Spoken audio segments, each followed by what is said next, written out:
Today, I'll tell you the unbelievable story of Emily Hayes, a poor waitress whose act of kindness pulled her into the dangerous world of New York's most powerful man.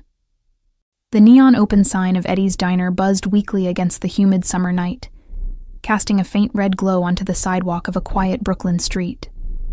Emily Hayes stepped outside, grateful to breathe in the relatively fresher air beyond the diner's greasy warmth.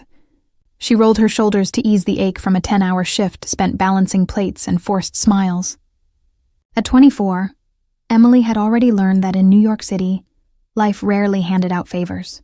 Her universe was an endless loop of pre-dawn alarms, double shifts, and the persistent worry of how to stretch each dollar to cover rent for her shoebox apartment. She paused under the flickering street lamp by the curb, tugging her thin cardigan tighter around her to ward off a slight midnight chill. Tonight had been particularly draining. The dinner rush spilled into midnight with a surge of lonely regulars and drunk bar hoppers. Now it was past 1 a.m., and the city's pulse had slowed to an eerie lull. Emily glanced at her phone. 1:37 a.m. Damn, the last bus to her neighborhood had come and gone, which meant walking the dozen blocks home. She took a deep breath and started down the street, the tap of her worn sneakers echoing softly between darkened storefronts. The city never truly slept, but this part of Brooklyn at this hour felt deserted and a little dangerous. Emily's route home took her through several quiet residential blocks and one stretch of shuttered warehouses. Normally she didn't mind. She had grown used to the solitude and had her keys wedged between her fingers just in case. But something about this night set her on edge, a prickle at the base of her neck, an instinct telling her to stay alert. As she passed a narrow side street near an old pharmacy, Emily heard a muffled thump, followed by a faint moan. She halted mid-step. The sound had come from the mouth of the dimly lit side street just a few paces back. Her first instinct was caution. At this hour, strange noises often meant trouble she couldn't afford. Yet as she peered into the gloom, she noticed a figure on the ground, slumped against a lamppost. Emily's heart kicked up its pace. Someone was lying on the sidewalk. For a moment, fear rooted her in place. New York had its share of passed-out drunks and homeless souls seeking rest, and intervening could invite unpredictability. But what if they were hurt? What if this person needed help? Don't do it, Em, she warned herself silently, recalling every horror story her coworkers traded about Good Samaritans getting robbed or worse. Still, she found her feet already moving off the main sidewalk toward the fallen figure. "Ma'am, are you okay?" Emily called out softly. Her voice wavered in the dark hush. The figure, a woman she could now discern, gave no response. Drawing closer, Emily saw the woman was older, maybe in her 60s, with short silver hair styled in a neat, expensive-looking cut. She was dressed far too well for this neighborhood. An elegant navy suit jacket now smeared with grime from the pavement, matching slacks, and one low heel that had fallen off and lay a foot away. A leather clutch purse had spilled open beside her, its contents strewn about. A few credit cards, a tube of lipstick, some cash, and what looked like prescription pills in a small plastic case. Emily knelt, ignoring the grit of the sidewalk biting into her knee through her uniform pants. Up close, the woman's face under the lamplight looked ashen, her eyes closed. One of her arms was awkwardly tucked beneath her, as if she hadn't even had time to break her fall. Emily's gaze darted around. No one else in sight, no indication of what happened. Had she just collapsed? A heart attack or stroke? Or had someone attacked her? Hands trembling slightly, Emily gently touched the woman's shoulder. "Ma'am, can you hear me?" she enunciated clearly, trying again. The woman's eyelids fluttered faintly at the sound. A small swell of relief rose in Emily's chest. She was alive, at least. But conscious or not, the lady was in obvious distress. Emily quickly shrugged off her thin cardigan and draped it over the woman's torso, hoping to keep her warm in the night breeze. Without another thought, she dug into her own pocket for her phone to dial 911, then paused. Her eyes fell to the scattered belongings and something glinting among them. It was a heavy, cream-colored cardstock, clearly out of place among the normal wallet detritus. Curious, Emily picked it up. In simple, embossed lettering, the card bore a name and a phone number. No title, no company. Just the number, and above it, Matteo Caruso. Scrawled on the back in neat cursive were the words, "In case of emergency." Emily's mind raced.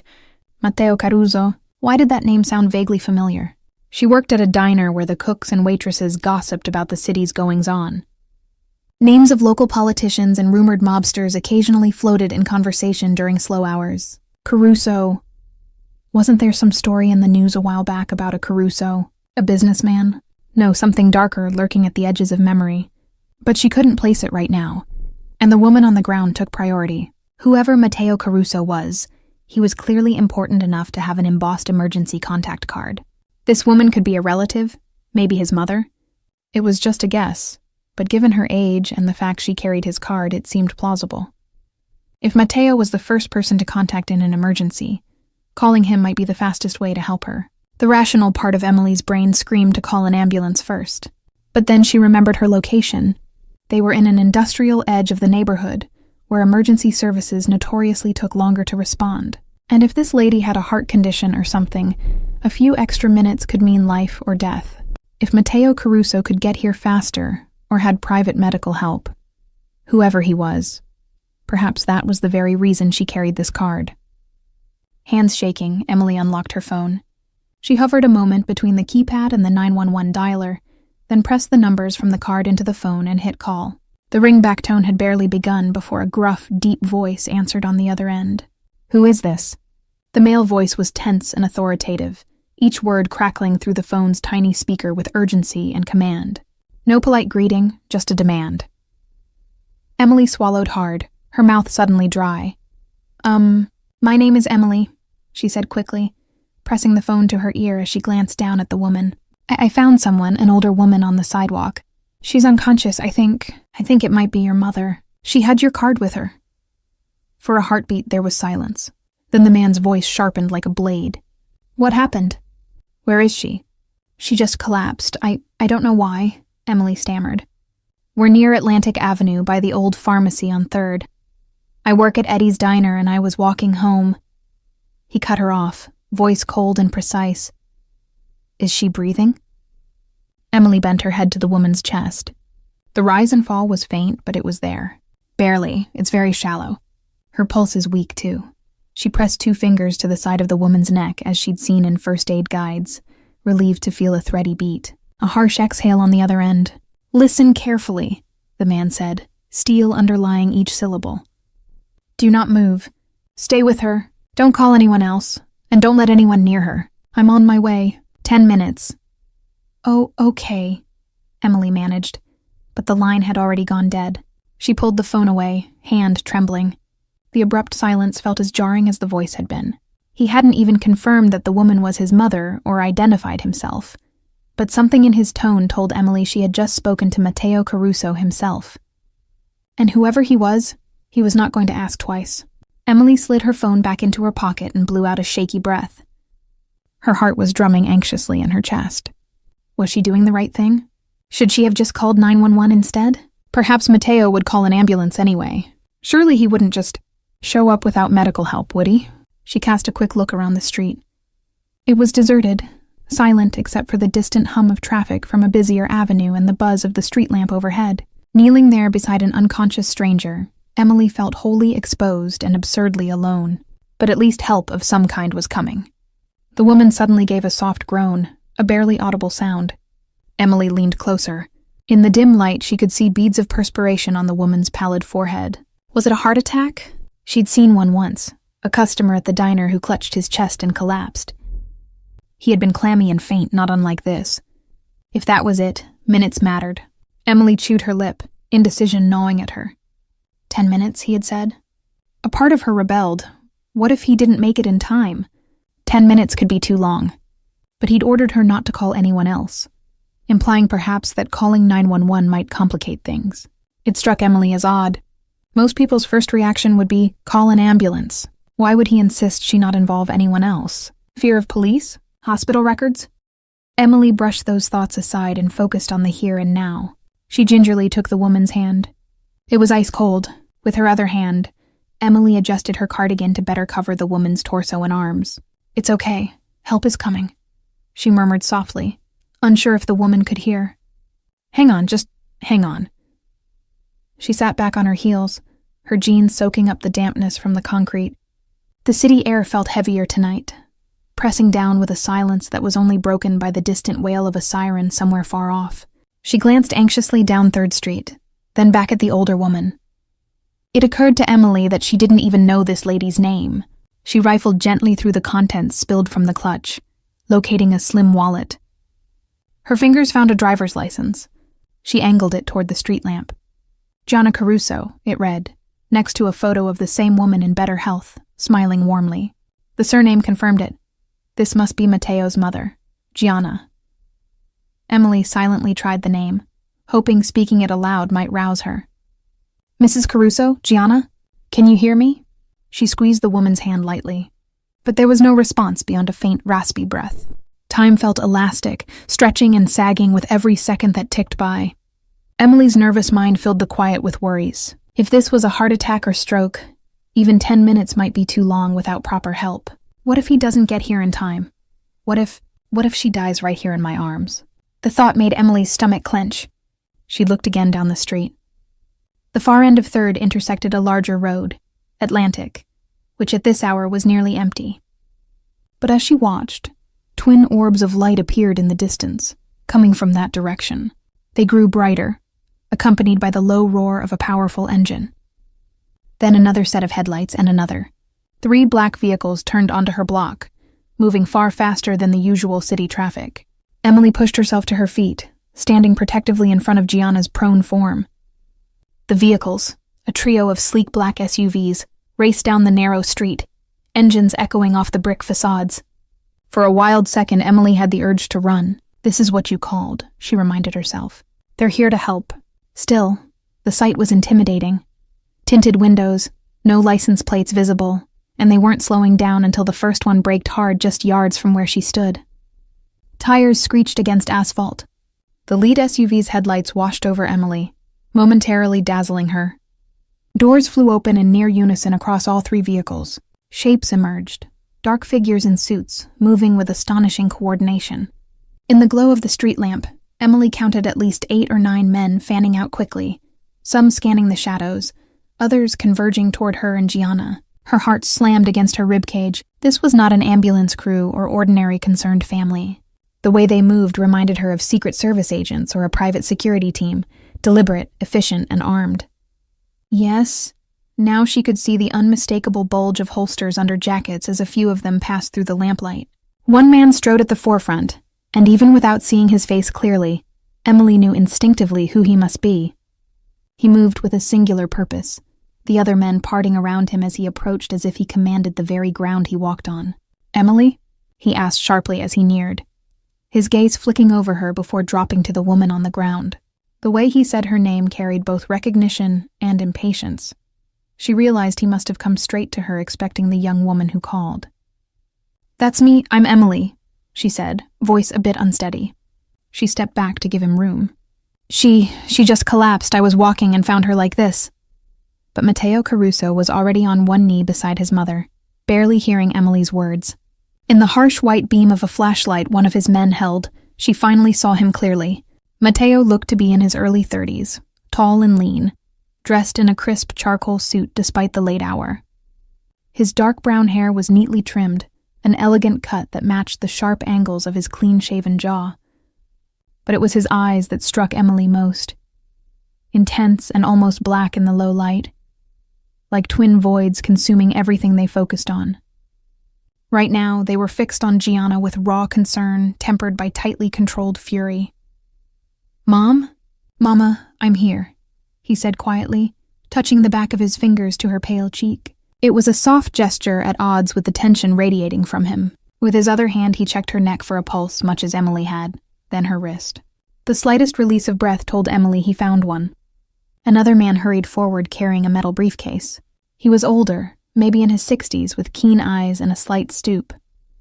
Without a word, Matteo moved aside just enough for the older man to kneel opposite him at Gianna's side, snapping open the case to reveal medical equipment. A doctor he had to be. The doctor immediately slipped an oxygen mask over Gianna's mouth and nose, then affixed a small device to her fingertip that Emily recognized as a pulse oximeter. Meanwhile, Matteo's men had formed a loose perimeter, some looking outward, guarding, while 2 others stood a short distance behind their boss, awaiting orders. Emily hovered a step away, feeling utterly out of place now amid this flurry of professional crisis response. Her heart was hammering from adrenaline, and she realized she was clutching Gianna's wallet and scattered cards in her hand. Hastily, she crouched to gather the spilled items, the lipstick, the pill case, the fallen shoe, and tucked them back into the clutch. Her movements drew the attention of Matteo for the first time since he arrived. He looked up at Emily sharply, as if just remembering her presence. Under his sudden scrutiny, she froze, clutching the small purse in both hands. Those dark eyes now turned on her made her breath catch. There was such intensity in them, and something dangerous simmering beneath the surface calm of his expression. "You found her like this?" he asked. The question was simple, but carried an undertone that made clear he demanded absolute truth. "Yes," Emily answered quickly, meeting his gaze for a second before hers fell, intimidated. "I was walking home from work and I heard her fall. I ran over and she was already unconscious. I didn't see anyone else around or anything. Unusual." Matteo's eyes narrowed slightly, as if assessing her every micro-expression. Emily felt pinned in place by that gaze, the weight of suspicion and worry behind it practically tangible. For a moment, in the silence, the only sounds were the soft hiss of the portable oxygen and the murmur of the doctor checking Gianna's vitals. One of the other suited men stepped closer. He was broad-shouldered and stern, his hand resting conspicuously inside his jacket. "Boss, we should get Mrs. Caruso moved. We're too exposed out here," he said quietly to Matteo, though Emily caught the words. "We don't know if this was an accident or something else." Matteo's jaw tightened. "Soon," he replied, not taking his eyes off Emily. "Dr. Verratti, how is she?" The doctor, Verratti, did not look up from where he was wrapping a blood pressure cuff around Gianna's limp arm. "Pulse is thready, blood pressure's very low," he said calmly, but his face was grave. He reached into his case and drew out a preloaded syringe. With practiced ease, he injected something into Gianna's arm. "I'm giving her a bit of atropine to help with the bradycardia. Possibly an arrhythmia or a vasovagal episode. Could be many things. We'll only know with proper tests." Matteo nodded once, a controlled gesture. He then returned his attention to Emily, who stood shivering not from cold but nerves. "What's your name?" he asked, though she had given it once already. "Emily Hayes," she replied softly. Her throat felt dry. She realized the fear that had been simmering inside her was now coiling tight, because now that immediate help had arrived. Emily was acutely aware that she was surrounded by armed strangers in the dead of night, and the man in charge was staring at her like she was one of the unanswered questions of this situation. "Miss Hayes," he repeated, almost thoughtfully, as if committing it to memory. The intensity of his gaze didn't waver. "You just happened to be here when my mother collapsed on the street? At nearly 2 a.m? I work late. At the diner down the block," Emily said quickly, gesturing vaguely behind her. She could feel her pulse pounding at her temples. "I walk home this way most nights. I promise I was just in the right place at the right time. Or the wrong time, maybe," she added nervously. "But I couldn't just leave her there." Matteo rose slowly to his feet. Emily instinctively took half a step back as he did. Standing, he was even more imposing, easily over 6 feet, his broad shoulders cutting a formidable silhouette. He glanced down at his mother again, where Dr. Verratti and another assistant were securing her onto some kind of stretcher board, preparing to lift her. Gianna remained unconscious, the oxygen mask in place, her complexion still worryingly pale. When Matteo looked back at Emily, some of the raw worry in his expression had transmuted into an unreadable coolness. He studied her from head to toe. Emily suddenly became conscious of how she must appear. A young woman in a cheap diner uniform, a few smudges of someone else's blood or dirt on her knees from kneeling on the pavement, hair messy from the long shift. Not exactly someone who belonged in his world of midnight convoys and private doctors. "You called me using her phone?" he asked, voice level but still carrying that undercurrent that demanded honesty. Emily shook her head quickly and held out the cream-colored card. "She had this card in her purse with your name. I wasn't sure what to do. I was about to call 911, but then I found this, and I thought calling you might be faster." He took the card from her fingers, and as their hands briefly touched, Emily felt how cold her own were, and how warm his skin was by contrast. Matteo barely glanced at the card, slipping it into his jacket pocket. "You saw the name, and decided to call a stranger in the middle of the night. A number that could have been anyone. For all you knew, he said, a peculiar note in his voice. It wasn't quite a question. There was a trace of incredulity there, as if her choice made little sense to him. Emily flushed, not sure if she'd done something wrong. It said in case of emergency, she replied, trying to keep her voice from trembling. I thought it must be a family member or someone who could help. And you got here so fast. I mean, it felt like the right thing to do. For a heartbeat, Mateo just stared at her. Emily couldn't tell what he was thinking. His face had settled into a controlled mask. Then abruptly, he gave a curt nod. It was. Before Emily could fully process that, he gestured toward two of his men. Stefano, Michael, get my mother into the car, carefully. The two men holding the makeshift stretcher lifted Gianna smoothly. The doctor stayed by her side as they moved toward the nearest SUV. The group began loading her gently into the back of the vehicle, which Emily could now see was outfitted inside more like an ambulance than a normal car. There were medical supplies visible, even monitor screens flickering to life. Seeing that, Emily's breath left her in a sigh of relief. Whatever else these people were, they were prepared. Gianna was in good hands. She expected maybe to be dismissed then. Perhaps a polite thank you, and then she'd slink back into the shadows of her normal life. But Mateo Caruso did not immediately follow his mother. Instead, he remained there, looming just a step away, watching Emily with those piercing eyes. You've done something important tonight, he said quietly, almost too quietly for his deep voice. Emily sensed that this was as close to gratitude as this man might openly show in front of his subordinates. You likely saved her life, Miss Hayes. Emily exhaled the breath she hadn't realized she was holding. I'm glad I was there, she said truthfully, her voice a whisper. Now that the adrenaline was ebbing, she felt a little lightheaded at the enormity of it. She had just saved someone's mother. This powerful man's mother, apparently. He stepped closer, and reflexively Emily stepped back until her shoulder blades nearly touched the brick wall behind her. He noticed, how could he not when she practically flinched, and something flickered in his gaze. No good deed goes unpunished, is that the saying? He murmured, almost more to himself than to her. Emily's brow furrowed. I'm sorry? Mateo's expression hardened once more, and he spoke in a low, firm tone. You will likely hear about this night again, Miss Hayes. People will want to know what you saw, who was here, perhaps even try to learn details about me or my family from you. He might as well have thrown a bucket of ice water over her. Emily suddenly realized the implication behind his words. This wasn't an ordinary situation. Most people didn't drive around with their own emergency medical convoy. The men calling him boss, the way they formed a protective ring, the weapons, and that name Caruso, it clicked at last in her memory. A snippet of a conversation between two late-night regulars at the diner. Something about the Caruso crew, or that Caruso guy who took over after old man Moretti. They had been talking about organized crime, the Mafia families of New York. Oh, God. Mateo Caruso wasn't just a concerned son. He was a Mafia boss, he had to be. The realization was like a physical impact. Emily's mouth went dry. She looked at him anew, fear creeping in at the edges of her mind. He continued, mistaking or correctly interpreting her stunned silence as listening. It's important for your own safety that you forget what you saw here. My mother collapsed, you called, we came. That's all. If anyone else approaches you about this, you don't know anything. You didn't even catch a name, understood? Emily found herself nodding automatically. Understood, she whispered. The word came out more meekly than she intended. He studied her face, then said more gently, I'm not accusing you of anything. In fact, I owe you a great debt. The gentleness in his tone was surprising, almost jarring.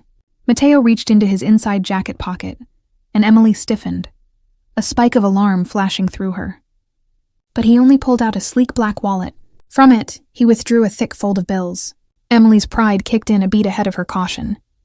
She shook her head and held up her hands. I don't want your money. Mateo paused, one eyebrow slightly arched in surprise. People probably didn't refuse him often. He looked at the cash in his hand, then back at her.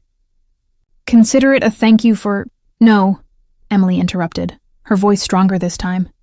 She swallowed hard and added more politely, Thank you, but that's not why I helped her. I'm glad she's going to be okay. He stared at her for a long moment, hand still extended with the money. Slowly, his fingers closed around the bills and he returned them to his wallet. Emily realized her heart was pounding all over again, but this time not from fear of the situation, rather from the audacity of refusing someone like him. She prayed she hadn't offended him irreparably. Mateo's expression was unreadable, but he gave a single nod. Very well. He slid the wallet away, then reached into his suit pocket and pulled out a simple business card, similar to the one she had found but with more detail. This one was black with silver lettering, Mateo Caruso, Caruso Industries, followed by a phone number. If you think of anything else about what happened, or if you need anything, he emphasized the word, you call this number. Day or night, it reaches me directly. Hesitantly, Emily accepted the card. Her fingertips brushed his again as she did, and she felt the faint tremor in her own hand. Mateo noticed that too, and his mouth pressed into a thin line, as if something about her obvious fear or nerves displeased him. Miss Hayes, he said, his tone shifting to something formally polite. I have to take my mother now. Our doctor will ensure she gets the care she needs. He glanced over his shoulder. Gianna was secured into the SUV, and the doctor was already climbing in beside her. The other 2 vehicles remained idling, ready to escort. Mateo looked back to Emily. Go home. It's late, and you've done more than enough tonight, and thank you. The gratitude in that last statement was genuine, softening his tone. For the first time, Emily saw a hint of the worry and relief behind his controlled exterior. In that moment, he wasn't a terrifying mafia figure, just a son who almost lost his mother. You're welcome, she said quietly. Then she remembered herself and added, thank you for getting here so fast. I hope she'll be all right. He gave the barest hint of a weary smile. So do I. Then, with a final lingering look, was it of caution? Respect? Mateo turned and strode to the SUV holding his mother. The other men began piling back into the vehicles with swift efficiency. The broad man who'd advised moving Gianna gave Emily a final once-over as he passed, a slight nod of acknowledgement, or perhaps warning, and then climbed into the driver's seat of the second SUV. In less than a minute, the convoy of black cars was pulling away, engines revving low as they made a swift U-turn back toward Atlantic Avenue. Emily stepped back instinctively as the last SUV passed her, its tires splashing through a small puddle and spraying her shins with cold water. She barely noticed. Just like that, the block was empty again, save for Emily and the faint red glow of the diner's sign at the corner. It was as though the night's events had been a fever dream. One moment she was alone with an unconscious stranger. The next, a small private army had descended and vanished, taking the woman and leaving Emily with nothing but adrenaline tremors, and Mateo Caruso's business card clutched in her hand. She realized her cardigan was still draped over Gianna, now gone with them. A shaky laugh escaped her lips at the absurdity of it all. That was her favorite, and only, black cardigan. But she supposed if that was the worst she'd lost tonight, she'd consider herself lucky. Luck. Was it luck that she had walked by at that exact moment? Or something else? Emily didn't know. But as she finally forced herself to move and continue the journey home, she felt the weight of Mateo Caruso's last warning settle on her. Forget this night, for your own safety. She slipped his card into her pocket and hurried along the sidewalk, feeling suddenly exposed now that the adrenaline was ebbing. Every distant rustle or flicker of a shadow made her jump. The gravity of what had happened was sinking in. If Mateo Caruso was indeed who she suspected, then she had stepped briefly into a shadowy world that most people only hear about in whispers or read in sensational headlines, a world that did not tolerate loose ends or witnesses. By the time Emily reached her small apartment building, she was trembling with exhaustion. Each creak of the rusty stairs to her second-floor unit set her nerves on edge again, and she fumbled her keys twice before getting the door unlocked. Inside, the air was stuffy and quiet. She deadbolted the door behind her and leaned against it, eyes closed. Images flashed behind her eyelids. Gianna's pale face, Mateo's intense stare, the gun that one of the men had subtly pointed toward the darkness as they arrived, as if expecting an ambush. The moment she realized just who she had called for help, Emily pressed her hands to her face and let out a long, shaky breath. Holy hell, she whispered to the emptiness of her one-room apartment. It smelled faintly of the fried onions she'd cooked last night, a mundane detail that somehow grounded her. Toeing off her shoes, Emily numbly went through the motions of getting ready for bed, shedding her soda-stained waitress uniform and pulling on an oversized t-shirt. The physical routine helped keep the swirling thoughts at bay, just enough for her to function. Before lying down, she carefully retrieved Mateo's card from her pocket. She hesitated only a moment, then slipped it between the pages of a paperback on her shelf. Part of her was tempted to throw it away, to remove any trace of him and this whole situation from her life. But another part of her, a curious, foolish part, she chastised herself, couldn't quite do it. Finally crawling into her narrow bed, Emily stared at the ceiling, which was illuminated by the sickly orange glow of a streetlight outside her window. Sleep did not come easily. Every time she closed her eyes, she saw that street again, heard the echo of that commanding voice. Don't call anyone else. She saw those men emerging from the dark, guns at the ready, and realized belatedly how easily things could have gone differently. If she had been someone else, someone looking to exploit the situation, or someone who had hurt Gianna, what would those men have done? Despite Mateo's cold precision, he had restrained his suspicion to words.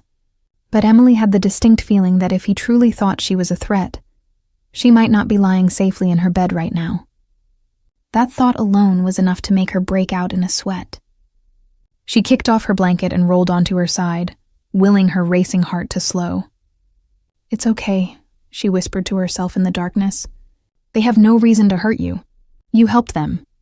And indeed, rationally, she believed that.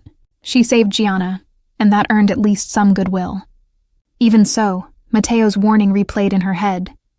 People will want to know what you saw. What had he meant? Who? Police? Reporters? Or worse, rival criminals? The idea of becoming a target or person of interest to anyone in that world was terrifying. If a mafia boss's mother had been in danger tonight, could it have been foul play? The protective, tactical way his crew arrived suggested this was more than a simple health scare. Emily's mind conjured up frightening scenarios. Maybe someone had tried to kidnap Gianna, or worse, to send a message to Mateo. If that was true, then Emily had accidentally inserted herself into a conflict far above her pay grade. She groaned softly and pressed a pillow over her face as if to block out her thoughts. None of this was anything she could solve or even confirm now. All she could do was heed his advice, try to act normal, and keep quiet. Eventually, exhaustion caught up with fear, and Emily drifted into a restless sleep just as dawn began to edge gray light around her curtains. 3 days passed with agonizing slowness, and for 3 days Emily uttered not a single word about that night to a soul. Not that she had many people to confide in. Her circle mostly consisted of colleagues from the diner, and a neighbor or two she exchanged nods with. She certainly wasn't going to waltz into work and announce, "Guess what happened to me? I saved a mafia boss's mother and got a late-night visit from the mob." So she carried on as usual, or tried to. She went back to working double shifts, letting the clatter of dishes and the jingle of the diner's door distract her. But she was keenly aware of things she never paid much mind to before. A black sedan idling too long across the street. A pair of suited men who came in for coffee and stared at her a bit too intently, the way the cook turned up the old radio, mentioning something about a weird unsolved incident uptown. She held her breath, but it was about an unrelated burglary. By the 3rd day, Emily started to feel a bit less like jumping at her own shadow. Maybe, she told herself, nothing more would come of it. Maybe Mateo Caruso and his entire world would simply forget her, the way she was trying to forget them. His mother would recover. Life would go on. The bruise on her reality would fade. It was a sultry Friday afternoon when Emily's fragile sense of normalcy was upended once more. The lunch rush had just tapered off at Eddie's diner. Emily was refilling the ketchup bottles at the counter, half listening to her coworker Tina gossip about a regular, when the bell over the door chimed. Tina's eyes went wide, looking past Emily's shoulder out the front window. "Wow," she muttered, nudging Emily none too subtly. "That guy's definitely not from around here." Emily turned, following Tina's gaze. Parked directly outside the diner's front window was a gleaming black town car, the kind that screamed money. And stepping out of it was a man in a tailored navy suit, the midday sun catching on the watch at his wrist that probably cost more than her car, if she had a car. Her heart did a funny flip of recognition when she saw his face. It was Mateo. Gone was the shadowy midnight uncertainty. In broad daylight, he looked every bit the successful young businessman. Or mob boss. Sunglasses shielded his eyes, but she'd never forget that commanding posture, even as he closed the car door and adjusted his cufflinks. 2 other men got out from the front of the car. 1 driver, 1 passenger, clearly bodyguards by the way they scanned the street before trailing a few steps behind him. He was coming here, for her. "Emily, you know that guy?" Tina hissed in a half-whisper, already moving to wipe down a non-existent spill on the counter as an excuse to keep watching him. Emily's throat went dry. She hadn't expected him to come here. Maybe a phone call or a letter, but not walking into her workplace in broad daylight. It took her a beat to collect herself. I think he's a relative of the woman who... You remember I mentioned that old lady I helped the other night? The one who collapsed? It's her son. Tina's eyebrows climbed high on her forehead as she processed that. Her son? He looks like he stepped off Wall Street. And he's coming in asking for you, girl. What did you do? Rescue the Queen of England. Before Emily could respond, the diner door swung open, and the bell tinkled furiously, as if as alarmed as she felt. Matteo Caruso removed his sunglasses, revealing those intense dark eyes. They swept the diner's modest interior, bypassing the scattered customers until they landed on her. Their gazes met. Emily felt her pulse jump. She tried to read his expression.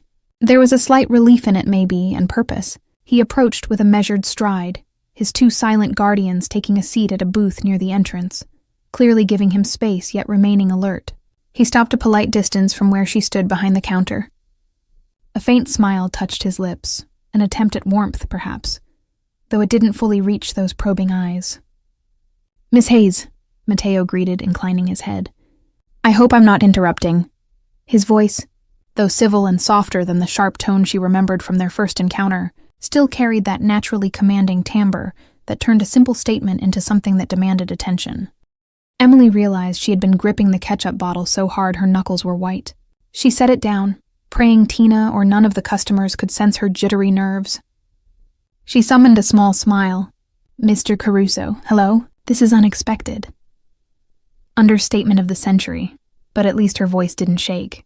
Tina was hovering just a step away, curiosity practically radiating off her. Matteo's eyes flicked to the other waitress and then back to Emily, understanding her reluctance to speak freely. "Perhaps we could sit," he suggested, gesturing to an empty booth by the window. "I'd like to talk if you have a few minutes." Emily glanced toward the kitchen where her boss usually was, but he was nowhere in sight. Likely out back taking a smoke break. Tina gave her an encouraging little nod, or was it a shove, and muttered, "Go, I'll cover." Hard in her throat, Emily slid out from behind the counter and led Matteo to the booth. She was hyper-aware of everyone's eyes. Tina's, the cook peering through the service window, the older couple down the aisle who had gone silent over their pie as he passed. It wasn't often someone in a suit worth thousands darkened their door. She slid into the vinyl seat opposite him. He sat smoothly, unbuttoning his jacket in a fluid motion as he did. For a moment, neither spoke. Up close in the daylight, she noticed he looked slightly tired, faint shadows under his eyes, as if he hadn't been sleeping well. "I apologize for coming to your workplace," Matteo said after a pause, his tone genuinely courteous. "But I needed to speak with you, and I didn't have a personal number to reach you. I thought it best to thank you in person, properly." Out of the corner of her eye, Emily could see Tina hovering in the periphery, pretending to clean, but clearly eavesdropping. She also saw one of Matteo's men at the door, arms folded, trying to look inconspicuous and failing. "It's okay," Emily replied quietly. "I'm just glad your mother is all right. She is all right, isn't she?" A small but real smile curved his lips at the mention of his mother. "Yes, thanks to you. She's stable and recovering now, resting at home." He hesitated, then added in a slightly softer voice, "She asked about you, you know." "About me?" Emily blinked in surprise. She remembers collapsing and a kind young woman with pretty red hair trying to help her. The faintest hint of a tease colored his words, and Emily felt her cheeks warm. "My mother would like to meet you when she's well enough to thank you herself. In the meantime..." He reached into his jacket again, and this time Emily managed not to flinch. He withdrew a long, thin black velvet box and placed it on the table between them. He slid it gently toward her, This is for you. Emily eyed the box, then looked back at him. Her stomach fluttered with a mix of apprehension and curiosity. What is it? A token of gratitude, Matteo said. Please open it. Aware that several sets of eyes in the diner were watching, Emily slowly lifted the lid. Inside, nestled in satin, was a delicate gold bracelet. It was clearly expensive, the fine links interspersed with tiny, sparkling stones that could very well be real diamonds. It caught the sunlight in a dazzle that made her heart skip. Oh, I can't accept this, Emily said instantly, even as the magpie part of her brain marveled at its simple beauty. She shut the box hastily, hands shaking, and pushed it back gently. It's too much. You don't have to. Matteo held up a hand, polite but firm. It's not money, Miss Hayes, it's a gift. In my family, we're old-fashioned about thank yous. My mother picked it out for you herself. There was a plea in his tone now, so subtle she almost missed it. He was giving her an excuse, a socially acceptable reason to take it that didn't injure her pride. His mother's choice. Emily bit her lip. Turning down a cash reward was one thing.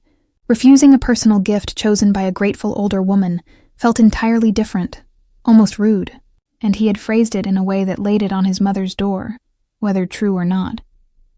Please, Matteo urged quietly. It would put my mother's mind at ease to know you've accepted a gesture of thanks. She feels indebted to you deeply. Hesitating, Emily let her fingers rest on the velvet. She recalled the genuine gratitude in his voice that night, the fear in his eyes when he saw his mother in peril. Perhaps accepting this wouldn't be so bad. It didn't mean she expected anything else, and if it made them feel better? All right, she agreed softly. Please tell your mother I said thank you, and that I'm so happy she's recovering. She managed a tentative smile. And it's beautiful. It's really not necessary, but I appreciate it. Relief looked odd on a man like Matteo, but she saw it in the slight ease of his shoulders. I will tell her, he said warmly. Thank you. He sat back a little as if a formality had been settled. But he didn't move to leave, and Emily realized there was likely more to this visit. As if confirming her thought, Matteo glanced down at his folded hands on the table. For the first time since he entered the diner, he seemed almost unsure. Miss Hayes, Emily, he began, catching her gaze. There was a weight to the way he said her first name. It sent a small thrill through her, and she wasn't sure why. I also came to make sure you're doing all right. I know that night was traumatic and perhaps frightening after we left. I wanted to personally ensure that no one has bothered you about it. His tone hardened a fraction as he finished, the unspoken or else hanging in the air. Emily shook her head. No one's bothered me. I've been fine, just working and... She almost said, trying to forget, but thought better of it, not wanting to imply he and his family were a bad memory. And everything's been normal. He nodded, studying her face as if verifying her answer. She wasn't telling the full truth. She had been jumpy. Yes, but technically no one had bothered her. That's good to hear, Matteo said quietly. His eyes wandered for a moment, taking in the simple diner around them. I know I was rather curt with you that night. You must understand. I was worried about my mother, and also concerned about what led to her collapse. Emily's curiosity piqued at that. She leaned in slightly. Have you found out what it was? The doctor, did he say? A muscle in Matteo's jaw twitched. Not conclusively, no, but he suspects it may not have been a natural health episode. His voice dropped lower, and Emily had to focus to catch the words. We found traces of a certain medication in her system, something she doesn't take. It could have induced fainting and slowed her heart. Emily's eyes widened. Medication, you mean? Someone might have given it to her? Even though she had suspected as much, hearing him confirm it made her skin crawl. He pressed his lips together, a shadow crossing his face. It's a possibility, one we are taking very seriously. He paused, then added in a voice edged with anger. If someone tried to hurt my mother, I will find out who, and they will answer for it. The air between them felt charged suddenly, the menace behind his words palpable. Emily shivered involuntarily. Not at him exactly, but at the idea that yes, she had indeed stumbled into something dark. I'm so sorry, she said softly. And because a part of her felt he might need to hear it, she added, I hope you find out what happened. She seems like such a lovely woman. I can't imagine why anyone would want to harm her." Matteo looked at Emily, and his eyes gentled a fraction. "Thank you, Emily. She is a lovely woman. Too good for the world I operate in." The admission was tinged with regret. Hearing him acknowledge his world so openly surprised her. Emily glanced around. No one was close enough to hear that remark, but still, as if reading her mind, Matteo gave a faint, humorless smile. "Don't worry. I'm not about to give a seminar on my business here." Then that touch of wryness softened into something more personal. "Would you perhaps let me take you to lunch? Somewhere nicer than this." He gestured politely at the worn formica table and the ketchup-smudged menu tucked between the napkin dispenser and salt shaker. Emily was caught off guard by the invitation. Her immediate instinct was to refuse. Her life was finally calming down, and getting more entangled with this man spelled trouble, didn't it? And yet, there was a sincerity in his offer, and something in his posture that looked almost hopeful. The memory of their intense midnight encounter was still fresh. But here in daylight, with him showing politeness and even a hint of charm, she found her fear of him easing ever so slightly. She couldn't forget who he was, but she also recalled the vulnerability she glimpsed when he thought his mother might die. I'm still on shift," she said, half an excuse, half apology. "I already spoke with the owner, Mr. Kaczynski, is it?" Matteo replied. "He agreed to let you take a break. In fact, he seemed keen on it." Of course he was. Mr. Kaczynski practically melted when well-dressed rich folks came by. He probably assumed Matteo was some corporate big shot. Or worse, he somehow recognized him from the papers and was too afraid to refuse. Either way, her boss was obviously not going to be a barrier. Emily's heart fluttered. This felt like a crossroads. She could say no, take the bracelet and slip back into safe obscurity, chalk this up as a weird episode in her life. Or she could accept and see just a little further into Matteo Caruso's world. The thought thrilled and terrified her in equal measure. One look into Matteo's steady, waiting gaze, and Emily found herself saying, "Okay, I can take a lunch break." His smile was small but genuine this time. "Excellent." He stood, extending a hand in a gentlemanly gesture to help her from the booth. She hesitated only a fraction before placing her hand in his and rising. His grip was warm, secure, reminding her of how he steadied his mother's hand on the pavement that night. Tina shot her a look that was equal parts amazed and mischievous as Emily grabbed her purse and scribbled her clock out on the staff timesheet by the register. "I'll be back," Emily murmured to her friend, who just gave a silent, "You better tell me everything" waggle of her brows. Matteo escorted her out, one of his men swiftly moving ahead to open the diner door for them. On the sidewalk, the sun beamed down bright and hot, making Emily squint. The driver already had the back door of the town car open, the engine purring quietly. As Matteo guided her toward the car, Emily heard a whistle from somewhere across the street. Catcall or surprise, she wasn't sure, but she flushed nonetheless. She was keenly conscious of how it must appear. A waitress from a dumpy diner being ushered into a luxury car by a man like him. It felt like a scene from a movie.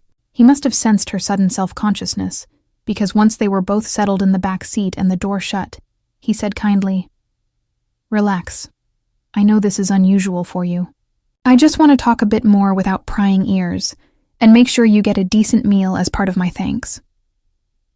As the car pulled away, gliding smoothly into traffic, Emily took a deep breath and nodded.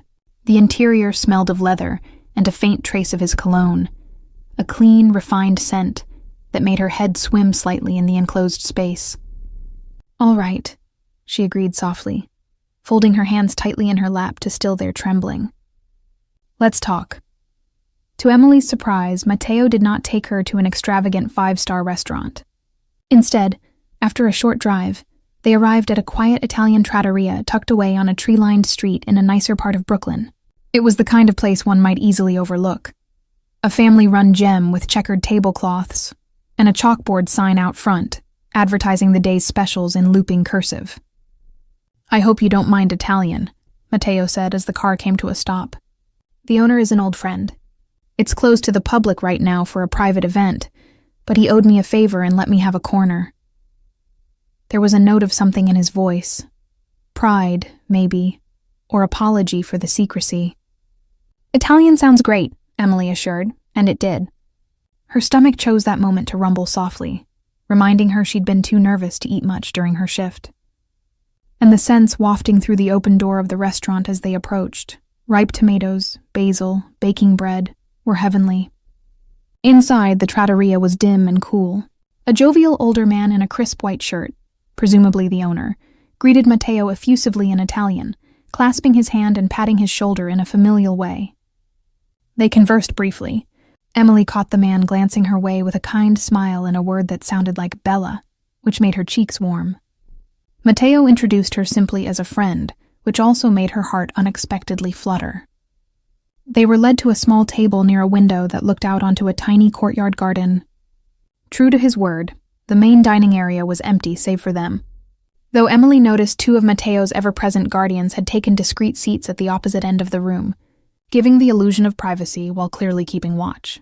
Over fresh bread and olive oil, conversation came more easily than Emily expected. Matteo asked about her. How long had she worked at the diner? Was she from New York originally? Simple things. She found herself answering without hesitation. Yes. Born and raised in Queens. No, waitressing wasn't her life's ambition, but college hadn't been financially feasible after her mom passed away, so she'd started working, and 1 year bled into the next. He listened attentively with genuine interest, which both flattered and puzzled her. She doubted a man like him often paid mind to the mundane details of a life like hers. In turn, Emily cautiously asked him about his mother, sticking to safe topics. He spoke warmly of Gianna's charity work with local churches, how she still insisted on baking biscotti to send him at Christmas, as if he were a boy away at camp. There was clear love in his voice, and it made him a touch more human in her eyes. Main courses arrived, piping hot plates of pasta al pomodoro for her and a porcini risotto for him. It smelled divine and tasted even better. Emily realized it had been ages since she'd sat down to a meal she hadn't cooked herself or grabbed on the go. As she twirled spaghetti on her fork, Emily decided to brave a slightly deeper subject. Mr. Caruso, Matteo, he gently corrected. Please. After all that's happened, formality feels out of place, don't you think? She smiled a little. Matteo, she amended. It felt oddly intimate using his first name. But he was right. I was wondering, if it's not my place to ask, tell me, but why was your mother out there that night by herself? I mean, it seemed odd her being alone in that area. Matteo took a moment to answer, finishing a bite of risotto and dabbing his mouth with a napkin. She wasn't supposed to be alone, he said. Frustration evident in his tone, even though she could tell he was trying to stay composed. She had a driver and a security escort earlier in the evening. She'd been at a friend's house for dinner. Stubbornly, she insisted they drop her off a block from home so she could walk and enjoy the air. It's something she's done often. She values her independence, and our neighborhood is usually safe, watched. He sighed, and that faint glimmer of anger flickered in his eyes again. It was my error. I didn't foresee that someone might attempt to approach her on her short walk.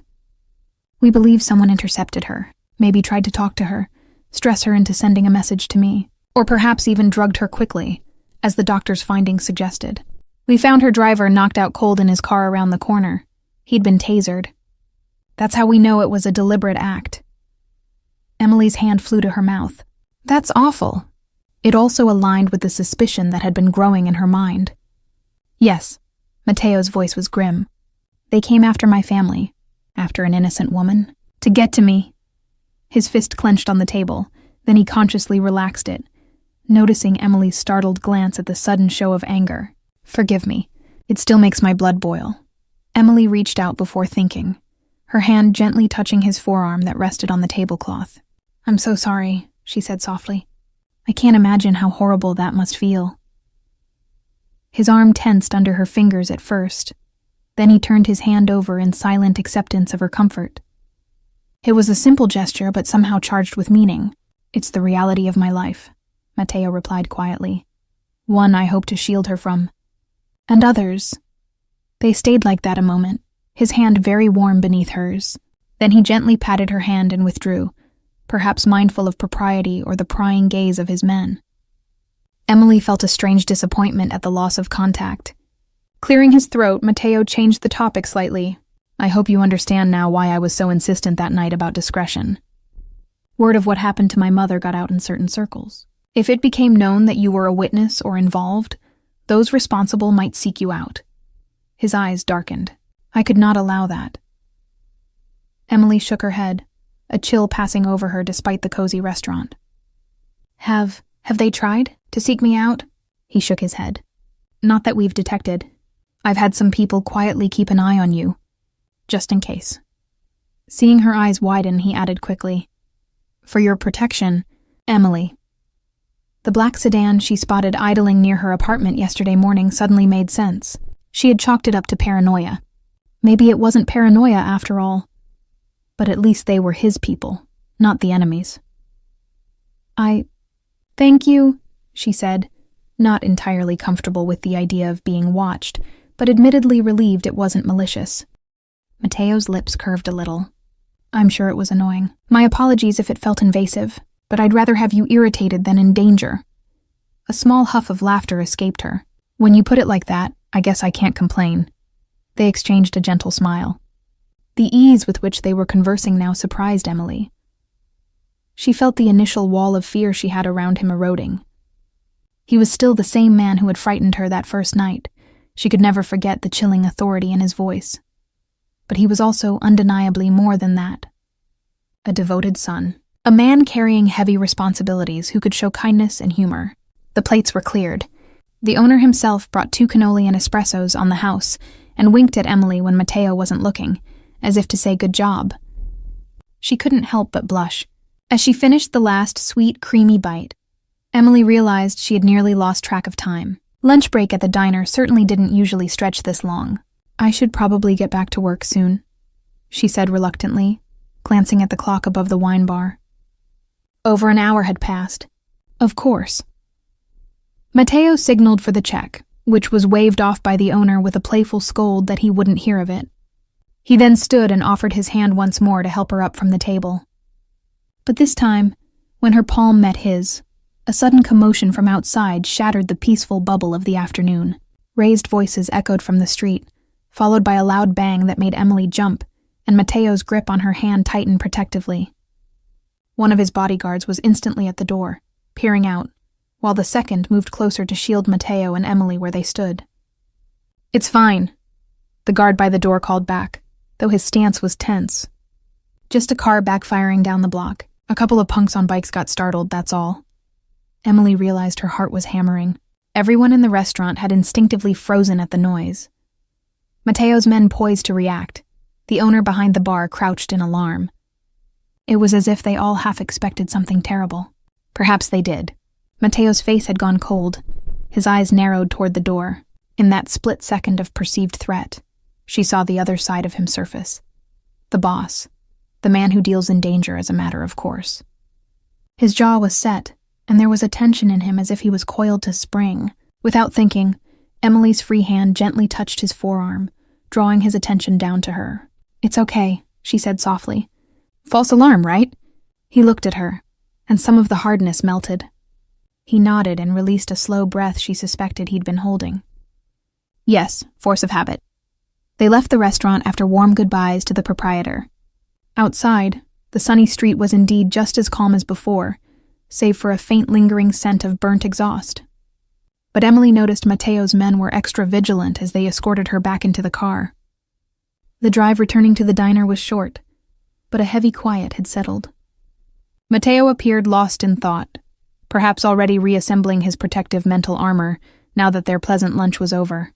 Emily sneaked a few glances at him.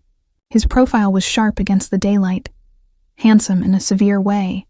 This man who had shared a laugh with her over cannoli minutes ago now seemed distant, preoccupied. She wondered if he regretted spending this time, letting his guard down. Maybe he was thinking of all the work he had to do to track down whoever attacked his mother. Or maybe it was about her. Perhaps he felt guilty, bringing an innocent like her into his orbit even this little bit. Perhaps it was on impulse, but Emily decided to speak some of the thoughts swirling in her mind. "Mateo," she began softly, and he turned his head to meet her eyes. "Thank you for lunch. It was really nice, and I appreciate you making sure I was okay these past few days." "You have nothing to thank me for," he said quietly. "If anything, I'm trying to repay my debt to you. You don't owe me." "I do," he insisted, voice firm but not unkind. "You saved my mother. In my world, that creates a bond. A life for a life of sorts. You will always have my protection, whether you want it or not." His words should have frightened her a little. Talk of a bond and his protection.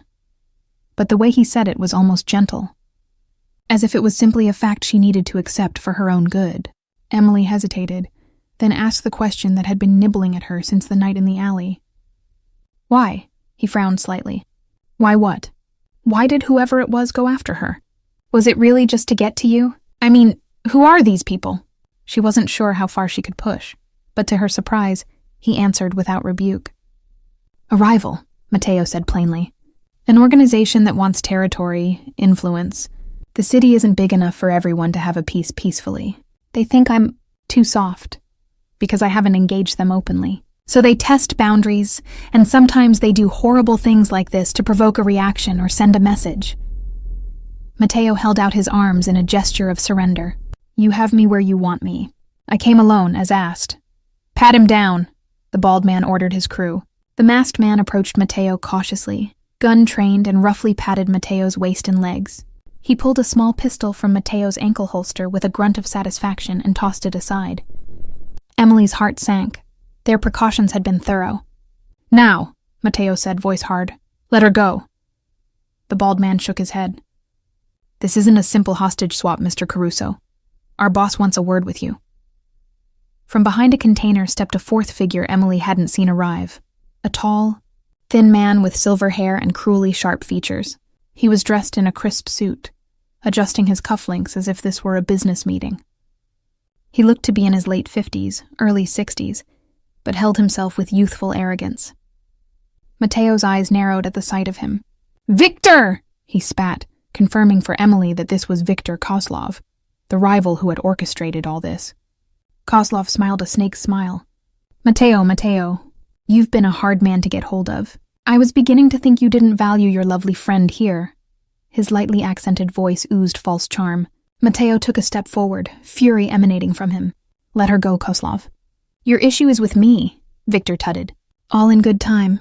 First we talk business. You've encroached on my operations for the last time. After tonight, one way or another, the balance of power in this city shifts." Matteo held out his arms, chest heaving, in a gesture of resolve. "You have me. Kill me if that's what you want. But let her go, she's innocent." Emily's breath caught.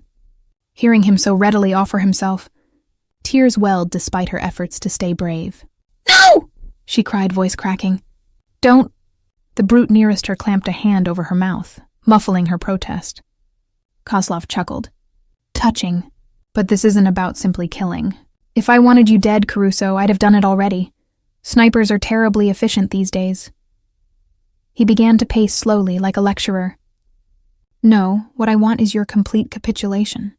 You will transfer control of certain assets to me. You will step down from your position in the commission and publicly endorse my interests. In short, you will make me the new king of New York's underworld.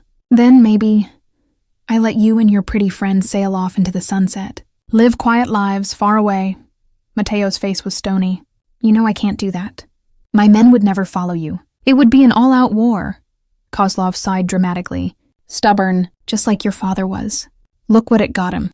6 feet under, and you scrambling to keep hold of half of what he built." Matteo flinched ever so slightly at the mention of his father. "Better to die on your feet than live on your knees." Victor's pleasant facade dropped, anger flaring. "Always the romantic. Did you know, dear Emily," he called over towards her, "that his father executed one of his own loyal capos just for talking peace with me? Bloodthirsty clan, the Carusos. Perhaps it's time that bloodline ended." Something in Matteo seemed to snap. Emily saw it in the sudden tautness of his posture. "Victor," he said dangerously, "if you harm her, I swear to God."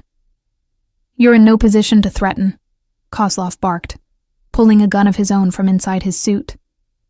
He aimed it squarely at Matteo's chest. His men tensed, training their weapons as well, though they seemed to be waiting for some signal. This was spiraling towards violence fast. Emily's mind screamed for something, anything she could do. The brute's hand had left her mouth when Kozlov began talking, and now he stood a few feet away, attention fixed on the confrontation. She still had slack in the rope tying her to the post.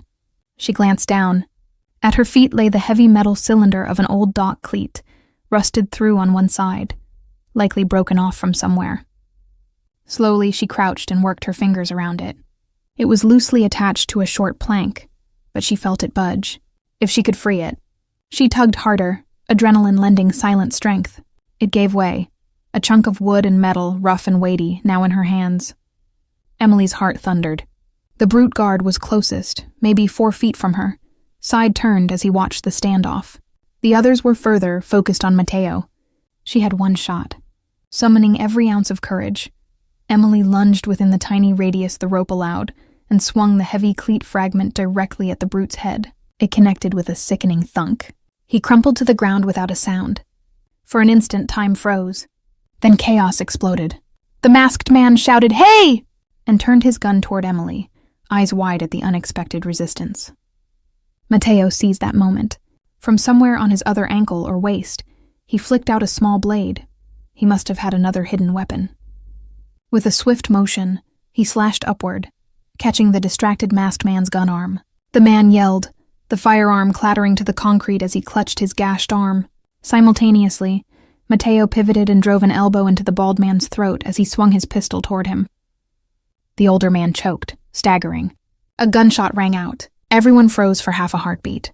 Kozlov had fired, but in the confusion his shot went wide, pinging off a metal crate. Mateo didn't hesitate. He lunged for cover behind a nearby forklift, disappearing from Victor's line of sight. "Get him!" Kozlov screamed, backing up and firing twice more in that direction. The bald man recovered enough to scramble toward another stack of pallets for cover, pulling a second gun from his ankle, while the masked thug hastily stooped for his dropped weapon with his good hand. Amid the sudden firefight, Emily struggled to untie the rope binding her to the post. Her fingers fumbled at the knots uselessly. She felt oddly detached, shock threatening to take hold, but she forced herself to focus. She had to get free. Bullets whizzed, sparks flying as one ricocheted off the metal post inches from her. She yelped, curling instinctively. She saw Mateo pop out from cover and fire the masked man's own pistol, now evidently in his possession, at Kozlov, forcing the older man to duck behind a barrel. The bald man aimed and unloaded 2 shots at Mateo's position. Mateo darted to another stack of drums, using the shadows and clutter of the pier to his advantage. It was a full-on gunfight now, and aside from Mateo's acquired handgun, it was 3 against 1.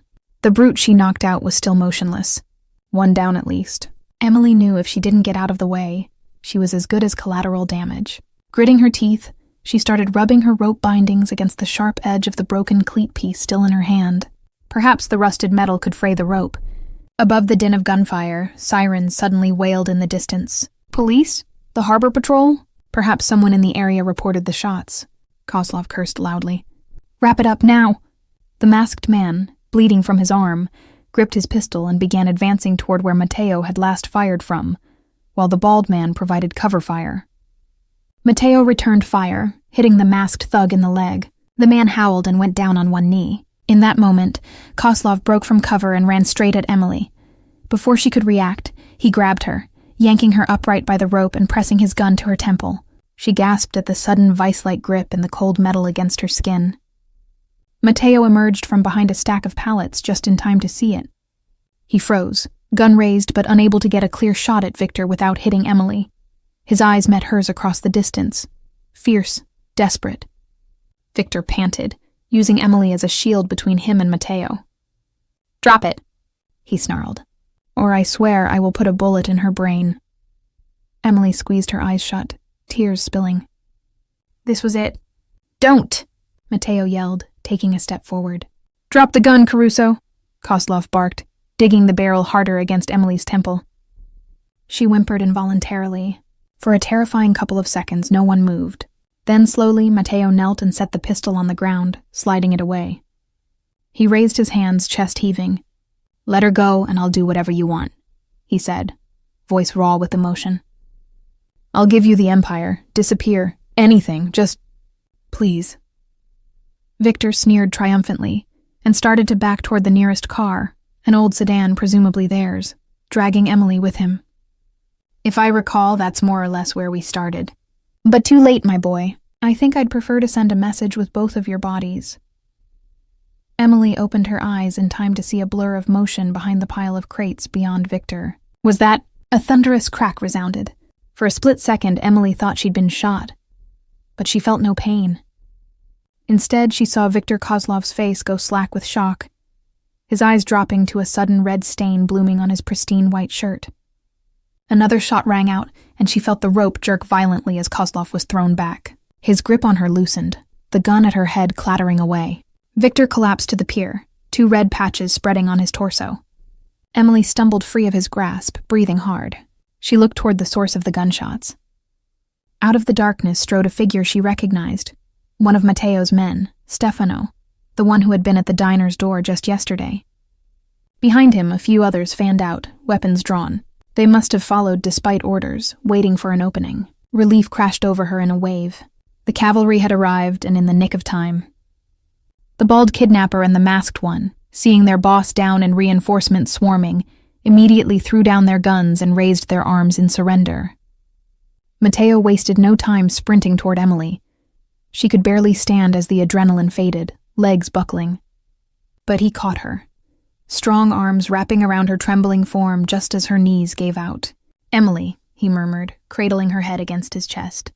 She clung to him, sobbing in earnest now, all the terror and relief pouring out. "It's okay, I've got you. You're safe now," he soothed, one hand stroking her hair, the other steadying them both as he lowered them to sit on the ground. She could feel his heart pounding almost as hard as her own. Behind them, Matteo's men disarmed the remaining kidnappers and checked Kozlov, who lay motionless, eyes staring vacantly at the night sky. Sirens grew louder. Flashing red and blue lights reflected off the side of a warehouse at the end of the pier. The police were almost there. One of Matteo's men said urgently, "Boss, we need to go now." Matteo held Emily a fraction tighter. "I'm not leaving her." The man hesitated. "They'll be here in seconds. If we stay, we'll have a lot to explain. And you'll be—" "I don't care," Matteo snapped. But Emily found her voice finally, albeit weak and muffled against his shirt. "He's right," she said. She pulled back enough to look Matteo in the eyes. "You have to go. The police, if they catch you here—" He cupped her face, worry etched in every line. "I won't leave you to deal with this alone. You're hurt." Only then did Emily realize she must look a fright. Blood smeared from her split lip, a bruise forming on her temple, wrists raw from rope. One of the other men approached, a phone pressed to his ear. "Boss, it's your mother. She heard something over the police scanner about gunfire at the docks. She's worried." Matteo's jaw clenched in frustration.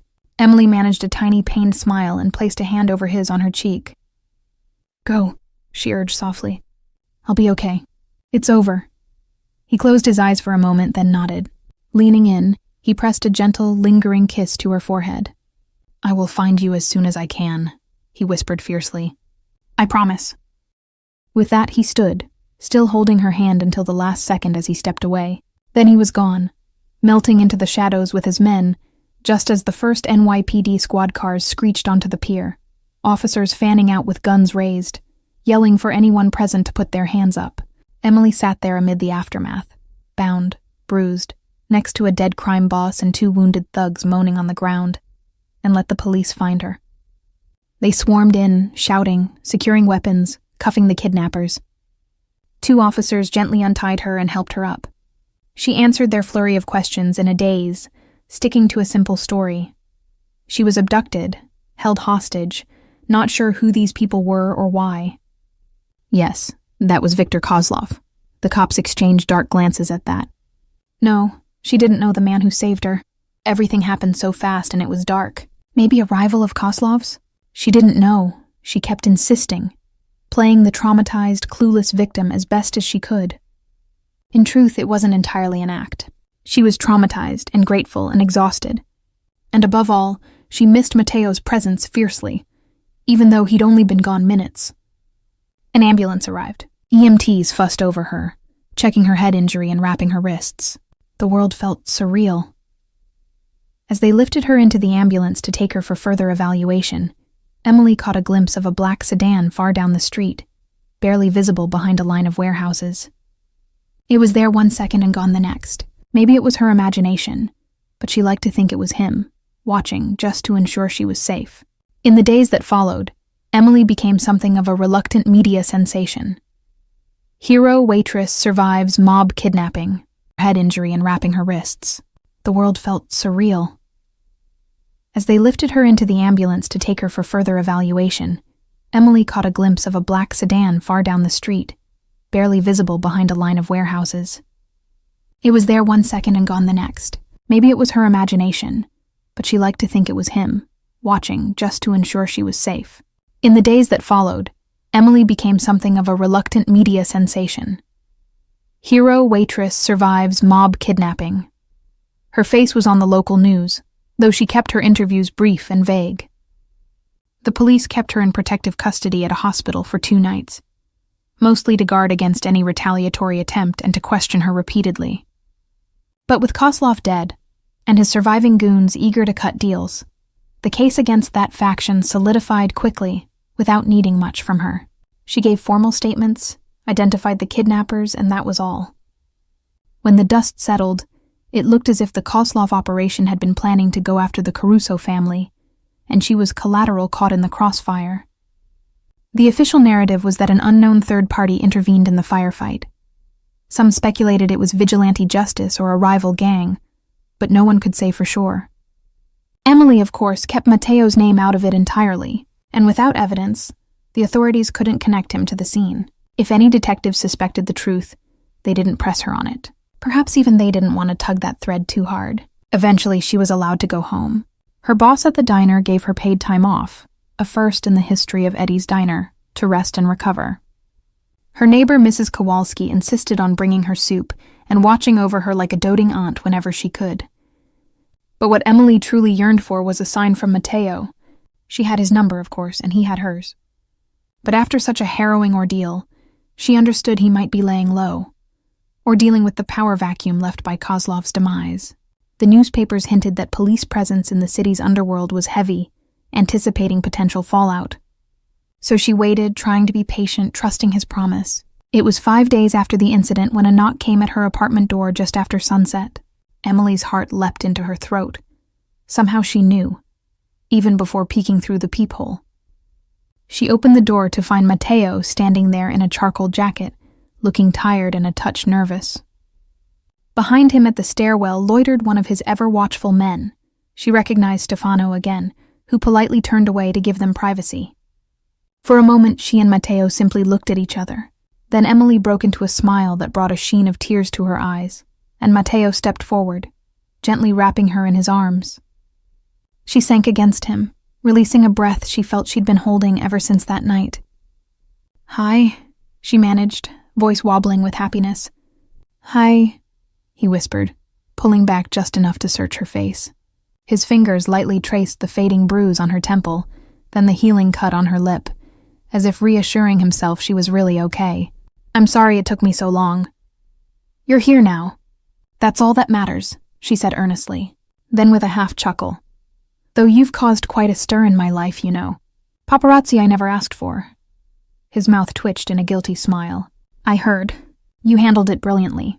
I'm sorry you had to endure any of it." Emily shook her head. "We both endured, but we made it." Mateo's expression turned more serious. "It's over.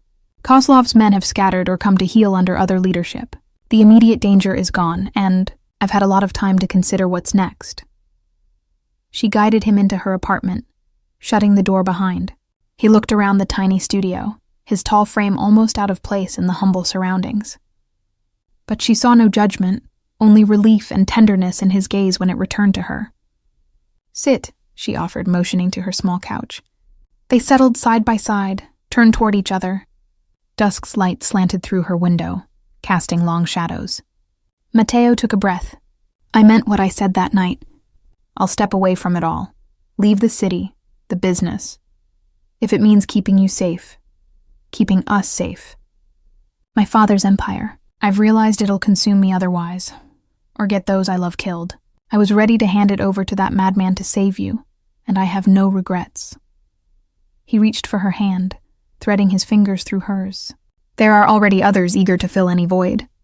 Let them fight over it. I want no part. Emily felt a warmth and admiration swelling in her chest. She knew what it meant for someone like him to walk away. Are you sure? She asked gently. It's a huge step. Your family, your allies. My mother supports it fully, he interjected. She wants nothing more than to see me out of harm's way and happy. When I told her, about you, about wanting a different life, she nearly cried with joy. That made Emily smile. She had yet to properly meet Gianna, but from his stories she felt like she knew her a little. And what will this different life look like? She asked softly. Matteo smiled, a real hopeful smile she'd only seen hints of before. However we want it to. We could stay in New York, try to live quietly under the radar, or go somewhere far from here, start fresh. My legitimate business ventures provide enough wealth to live comfortably in any corner of the world. He paused, lifting her hand to his lips and brushing a kiss over her knuckles. But all of that is meaningless if it's not something you want too. I know I'm asking a lot. Your life was perfectly normal until I stumbled into it. I can't promise everything will be a fairy tale. There might be echoes of my past that follow. But I can promise you won't face them alone. I'll spend the rest of my days protecting and cherishing you if you'll let me. Emily felt tears again, but this time they were tears of happiness welling up. She gently cupped his cheek, feeling the slight rasp of stubble under her palm. Matteo, you are what I want. Through whatever comes. I chose that when I stepped into that car with you and didn't look back. He turned his head to press a kiss into her palm, eyes shining. You have changed my life, Emily Hayes, for the better. And you changed mine, she whispered. We'll figure out the rest together, okay? Together, he echoed, and closed the small gap between them to kiss her. It was their first true kiss, coming after chaos and fear, now a promise of love and freedom. His lips were soft and warm against hers, careful at first as if afraid to hurt her healing wound, but she melted into him, deepening it with all the emotion pent up in her heart. When they finally parted, breathless, Emily laughed quietly. You know, if someone told me a week ago I'd be kissing a Mafia prince in my apartment, I'd have said they were insane. Matteo chuckled, resting his forehead against hers. Fate has a strange sense of humor. She grew more serious and added, I don't need fancy or safe or anything specific. I just need you, whatever that looks like. He kissed her again softly. You have me, and I have you. That's all that matters. Outside, the city pulsed on as it always did. Cars honking, distant chatter of neighbors on stoops, life moving unabated. But inside that little apartment, a new world was being forged between two people who had found something precious in each other amid the darkness. Emily curled into Matteo's embrace on the couch, content to stay there as night fell. There were details to figure out. Yes. Where they'd go. How to transition out of his old life gracefully. But they had time and, most importantly, hope. At one point, Matteo's phone buzzed with a text. He glanced at it and smiled. It's my mother. She wants to invite you to dinner as soon as you're ready. Emily grinned. I suppose I should formally meet my rescuer's mother, shouldn't I? He brushed a strand of hair behind her ear, his expression turning tender. She'll love you. She already does. Just hearing about you. I look forward to it. Emily settled against him, feeling the steady beat of his heart under her cheek. For a long moment, they sat in peaceful silence, simply holding on to each other. The nightmare was over, and dawn was coming. Perhaps not literally just yet, but in the trajectory of their lives. Emily thought of the girl she was only a short while ago, tired, scraping by, convinced that surprises in life were rarely good. How wrong she was. Meeting Matteo had been the most terrifying and extraordinary thing to ever happen to her. It upended everything, and yet she felt more alive and seen than ever before. She lifted her head to look into his eyes. So where to, Mr. Crusoe? What corner of the world shall we carve out for ourselves? He smiled, that boyish grin that made her stomach flutter. I hear Tuscany is lovely this time of year, he mused. Vineyards, quiet villages, or perhaps the coast of Spain, with warm breezes off the Mediterranean. Anywhere, as long as I'm with you. Emily closed her eyes, imagining it. Sun-drenched days, no threats looming, Just them living freely, maybe even daring to be happy in the simplest of ways. It sounded perfect, but even if plans changed or troubles arose, she knew they would face them side by side. They had already passed through fire and come out forged stronger together. She met his gaze steadily, squeezing his hand. Anywhere sounds perfect. Mateo leaned in and kissed her once more, sealing their unspoken pact. And as Emily kissed him back, she felt it deep in her soul. Sometimes the most unexpected paths lead to exactly where you were meant to be. Her old life as a lonely waitress was gone, left in the ashes of that night. In its place was a future she never dared dream of.